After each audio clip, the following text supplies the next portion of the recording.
I welcome you all to TEDxAstonUniversity 2021.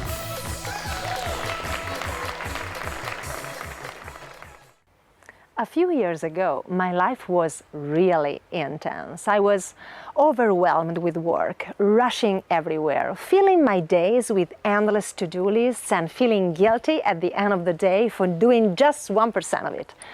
I was irritable, stressed, and I was losing that relational quality that is so important for me. Maybe one more step, and it could be burnout. On top of that, in one of those days, I had an upsetting fight with my mother. As I left her, angry thoughts were filling my mind. I was stuck on what she said, and she never understands me, and I can't understand her, and so on. So I went running to clear my mind, and after a while, I sat down along the river Adda, which flows near my house where I live, close to the Italian Alps. It was sunset, and the golden light dancing on the surface of the flowing water caught my attention. A sense of awe and peace soaked my mind, silencing my thoughts and making me completely present. I felt the unique character of the place working with my feelings, and crazy as it may sound, I knew that the river Adda and I were in a silent dialogue for a few minutes. Adda was connecting me to a new state of perception and awareness. It was like painting my emotional landscape with soft, gentle colors. As I felt calmer, the fight with my mother came into focus, and I discovered myself thinking, if you are a rock, Mom, then I want to be a river for you, flowing around you, respecting your shape. No more forcing my truth on you, no more judging, just flowing with respect and love. The same love that was flowing from the river towards me and back from me to the river. Over time, I continued to visit Adda, cultivating our dialogue almost daily. The relationships with my mother and with nature grew even stronger, and I was able to shape a healthier mindset about my work, literally unfolding a new me. More flowing, present, gentle, more Diana. Thank you, Diana. We can think of this story as an example of being coached by nature. Just like a human coach, that beautiful river helped Diana release an untapped aspect of her potential. Many of us have come to appreciate local nature recently as a result of the pandemic. Perhaps you've spent more time by a river or in a local park. Perhaps you've been lucky enough to have a garden, some flowers on your balcony, or a view of trees from your window. But how many of us think about letting nature guide us through tough times? When we're in a difficult relationship, perhaps, or when we just need to find a moment of calm. So when we say nature, it's important that we understand that nature is not only the environment out there, because nature is in fact all that exists, and it includes our planet and all human and non-human living beings. As human species, we have co-evolved with the natural environment for over 2 million years, the last stage of the longer evolutionary journey of life on Earth. If the distance between my hands represents this timeline of human evolution, our time as an industrial species is the rough skin on the end of my finger. So we are part of nature. We are nature. What we are today is the best adaptation possible to an active, embodied, outdoor lifestyle, since we haven't had the time yet to adapt to the industrial context where we live, a sedentary lifestyle and our screen-glued lives. The pleasure we feel when we connect with our bodies and with nature is the way life tells us, it's good for you, have more of it. And it seems that many of us relate nature to pleasant memories of being at peace in our lives. In a recent informal poll of 200 people that we did, over 90% said that the natural world was a key component of those memories, and 90% of them mentioned also feeling good throughout their bodies. In a recent survey in England, 83% of people said they feel happier outdoors. The sense of well-being, wholeness, and unity within myself and with nature is what I experienced sitting by the river Adda. It's what connected me to my inner strengths and made me feel empowered to change what I needed and have the impact I wanted in my relational ecosystem. This is the power of nature coaching you. It reconnects us with our inner nature and our ability to care for ourselves and others and be our best possible self.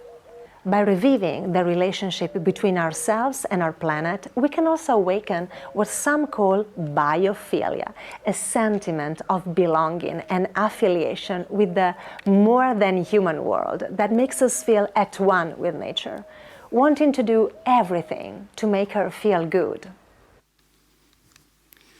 The nature coaching process starts with the coach and client getting together. Finding time and space to engage with the natural world is the essential first step. Unfortunately, more and more people are spending more and more time in small rooms in concrete jungles with serious consequences for physical and mental health. Many of us are a long way from feeling at one with nature. This holds true especially for young people. Studies in England show that between the ages of 10 and 30 years old, young people spend much less time outdoors engaging with the natural world. Access to green space is unequal. Black, Asian, and minority ethnic people in this country are more than twice as likely as white people to live in neighborhoods that are bereft of nature, and 4 times more likely to have no outdoor space at home. And the green spaces we do find may well be impoverished. There is a global biodiversity crisis linked to the climate emergency and our impact on the planet. According to the International Union for the Conservation of Nature, 28% of species in the world are currently at threat of extinction. The more we are detached from nature and place ourselves above or aside it, the less likely we are to care and protect it. But we've come to a point in human history where we see that we cannot have healthy people on a sick planet. We need to care both for ourselves and nature because we are all interconnected. A recent article correlates the increasing level of burnout among people with the burning of the planet. The more stressed we are, the worse we become at decision-making, as chronic stress changes the way our brain works, making us more reactive than reflective, narrowly focused on our day-to-day survival. Our personal crisis is a form of burnout, and it hinders our ability to think long-term and about wider systems, which is exactly what we need now to address the spiritual, social, and environmental crises all around us. Letting nature be our coach gets us outdoors, and that brings major benefits for our health, well-being, and relationships. To put it bluntly, medical research shows that just living near natural green space can reduce the risk of us dying earlier than we should. A recent review in The Lancet on this subject showed a lower risk of death from any cause, as well as specific conditions linked to stress and obesity. In fact, an earlier study in the Netherlands estimated that a 10% increase in local green space is equivalent to 5 years added life expectancy. Well-being benefits include improved mood, lower anxiety, a sense of feeling trusted and empowered. Nature doesn't judge us, and that allows us to feel psychologically safe, which is critical for our well-being. studies have found that people who take the time to notice nature report twice as much life satisfaction. They also receive significant boosts to their self-esteem, creativity, productivity, all of which happen to be topics that people will commonly take to their coach. Time in nature can improve relationships too, by activating our ability to be pro-social, to connect with other people. Psychologists in California studied this. They took people to urban areas and to woodland. And they accidentally dropped some belongings in front of them. And it was the people in the woodland that picked up and returned more of those objects. They were super helpful. The awe that they were experiencing under those tall trees was guiding the people to be kinder and more generous. Other psychologists have found 5 pathways we can follow to deepen our personal sense of connection to nature. Here they are, with some coach-like questions that nature might offer. First, how are your senses changing through contact with the natural world? How are your emotions responding? What's beautiful about the natural elements you're noticing? And what does the experience mean to you? And how could you show compassion for the natural world? In a moment, we will show you a short clip. Before we do it, let's make space for an inner attunement. Take your attention to your breath and how your body feels now. Adjust your posture to feel comfortable in your seat, and as you watch the clip, really absorb the images and the sounds. Me and James, we're going to do the same with you.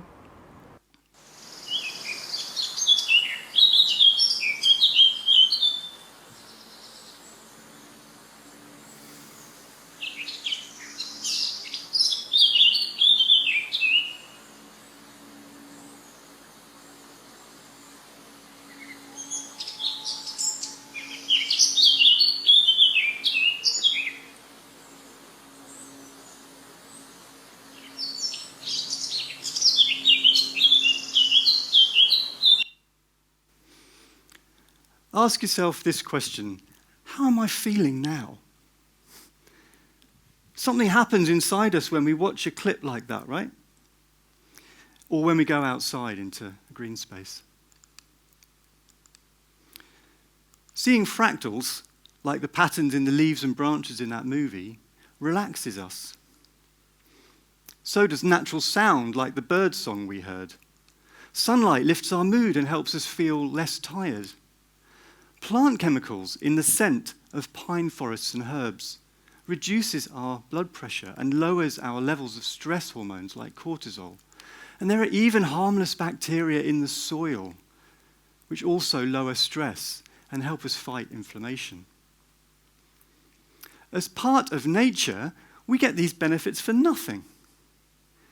But coaches are not passive creatures. Coaching enables clients to take action. The great news is the more we flourish through contact with the natural world, the more we're drawn to help in return. We protect what we love. A recent branch of scientific research has shown that taking action for the environment is twice as likely amongst people who connect to nature. Actions include switching to renewable energy, recycling, volunteering to improve local green spaces, wildlife-friendly gardening, even voting for pro-environmental legislation. So we connect, we benefit, and the wider we, the natural world, benefits too. Here's a picture of Diana and her community after a day clearing litter from the River Adda, showing us what small but important difference we can make when we connect to nature. So, we'd like to offer you 3 simple steps to start your coaching journey with nature, something to do little and often as you grow your practice over time. Find a place for your nature coaching session, a natural place that makes you feel good. It can be near a tree, in a park, or a woodland, or a garden where you work or study. A window box of herbs and wildflowers or some lush house plants are another option. Just know that going outside will be more impactful. Focus. When you're there, close your eyes. Take your attention inwards. Focus on your breath and the feelings coming from your body. When your mind has calmed down, let a relevant question emerge. Open your eyes and focus on an element of the natural place, which feels like a good coach for you on this question. Follow your intuition to find it. Feel, observe, and listen deeply to your natural coach. Feel it observing and listening back to you. Notice how you're feeling. What answers or insights are emerging from this silent dialogue? This may only take a few minutes, but I'm sure that the more you practice, the longer you'll enjoy it, and you'll also invent your own unique ways of connecting with nature. So nature can coach us into a sense of oneness with the natural world around us. And that oneness brings huge benefits to us and our communities. And it can also untap the desire to protect and care for this planet. Right now, that desire is more important than ever. The desire to push for quality, local green spaces that are safe and accessible to everyone. The desire to ignite action from governments and businesses to reverse global declines in wildlife. The desire to look after the environment in our homes, streets, and communities. The desire to let nature be our coach. To see how we can flourish with the natural world and help the natural world flourish too.